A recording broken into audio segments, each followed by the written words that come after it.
Hey guys, what is up? It is me, Pagey, here once again with another video on The Flash. Or The Flash Season 7, might I say. So, The Flash has started torturing us again with its emotional stakes, as well as just like various seeds being planted for the season in front of us, and I guess potentially beyond as well. Now, of course, there were some obvious things seen in the Season 7 premiere, stuff that the show wanted us to focus on and everything like that. However, as we'll see from time to time, there are little Easter eggs planted that could mean nothing, but at the same time could mean everything. And in the Season 7 premiere, there was quite the noticeable Easter egg for those paying attention, which could lead into something interesting, especially considering that the story being told now and characters coming into the story soon are associated with this Easter egg. So in this video, we will go over, what the Easter egg was, the comic attachments to that Easter eggs, stuff on the show that has already been set up to allow that Easter egg to play out, and finally, how they could bring it all together and where it could, lead come the end of the season or maybe beyond. Even though this season, would be more fitting considering the story that they are telling. But of course, throughout the video, let me know in the comment section down below your various opinions about this. Would you like it? Would you hate it? Just let me know. I'm always curious. And of course, if you're going to enjoy the video, you are interested by this, looking forward to it, and just looking forward to the rest of the season, rest of the Flash season 7, drop a like on the video. It takes 2 seconds. So in the first minutes, I think if not the first minute or just after the first minute of the Flash season 7 premiere, or episode 1. Yes, we didn't have to wait too long.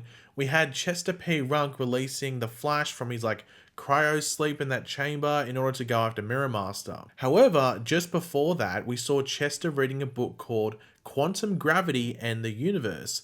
And that isn't the Easter egg. It's actually who the book is written by, that being Mina Dawan. This seemed to slip by everyone. No one was talking about it when the episode aired, at least from what I could tell, and I only noticed it when getting screenshots for the episode for my review just after. But when I eventually saw it, I got excited. I was like, oh damn. But you might be wondering, who is Mina Dawan? Why the hell should we be excited by that? Or at the very least, a little curious about that name being placed there. So in the comics, after the Speed Force storm that rocked Central City, gave birth to Godspeed and stuff like that, a bunch of citizens were hit and became speedsters. Mina Dawan was leading the program held at Star Labs, which was assisting all these people that were affected. The Flash was helping as well. But she herself was later revealed to have also been struck by the Speed Force lightning and had powers. Mina would go on to team up with the Flash in order to take on Black Hole and would adopt the name of Fast Track. That's her Goodspeed's the name.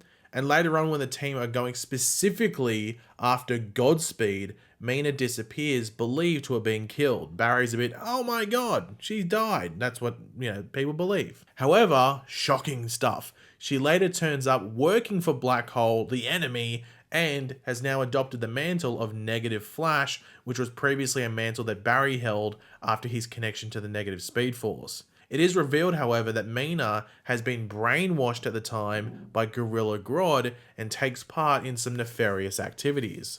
But with all of that, what in the show currently, as well as some stuff previously, but mainly currently, has occurred that relates to all of that? Well, the first one is in the past, chronologically, and that would be the Speed Force storm from the end of Season 3. However, that won't play a part. I think they had different plans for that heading out of Season 3 and into Season 4, and they changed them. That never came to fruition. So I would be surprised if they threw back to that Speed Force storm if they used Mina Dawa on the show. So I wouldn't take that event into consideration at all. Or at least personally, I wouldn't, but you can if you want. The next thing is that in the Season 7 premiere, we had that that supersonic jet that led into the final action sequence, which had all the Black Hole equipment on board. Now, when Barry stopped that from blowing up over the top of Central City, we did hear that Argus was able to intercept it, and they took the inventory away. We don't know where. The episode 2 trailer makes it seem like that might be the dock where it's all held. We don't know. But for now, let's just assume they took it away into a secret area. Now, the interesting thing about that is that Mina Dawan actually used to work at Argus before moving over and joining Star Labs in the comics. Now, am I saying that she is joining Star Labs on the show?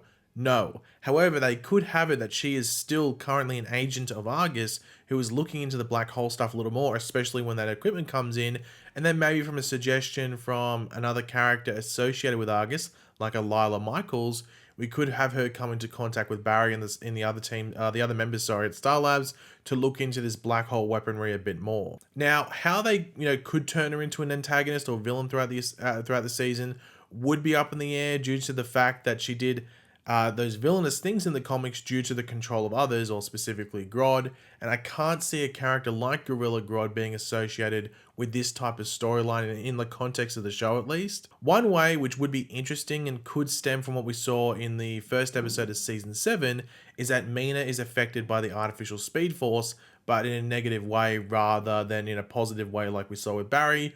So maybe like she comes to Star Labs and there's just an event where she's affected by it. Another way which would be quite interesting, and some of you might be thinking it yourself, is that Reverse Flash uses Mina's body as a host. We know his spirit is out there somewhere in the world, and we know that the original season 6 cliffhanger leading into season 7 had something to do with Reverse Flash. So who knows where that could lead, and it could work with the negative Flash Mina Darwan story to an extent. Wouldn't be perfect. Some might say it's a bit maybe problematic with a man host being using a woman's body to host. I don't know. Could be problematic.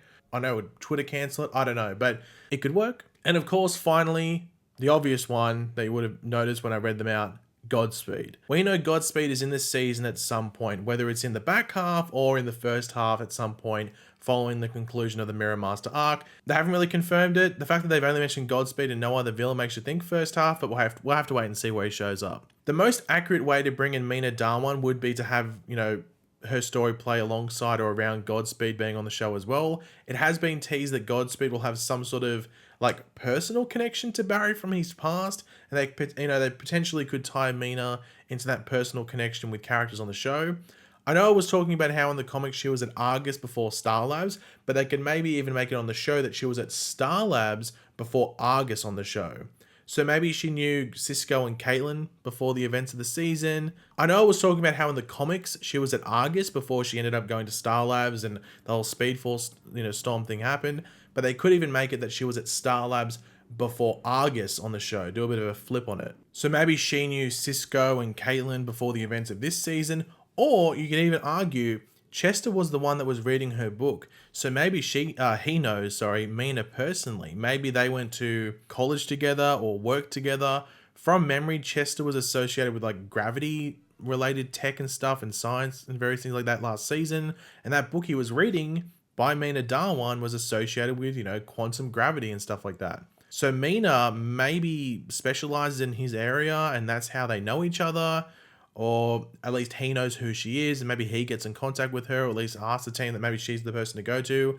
There are a few possible connection threads for Mina on the show, and I am interested to see that if she does appear, which one do they go with? Because, there's various, few that I've mentioned. So they don't have one option they can only go. There's a couple.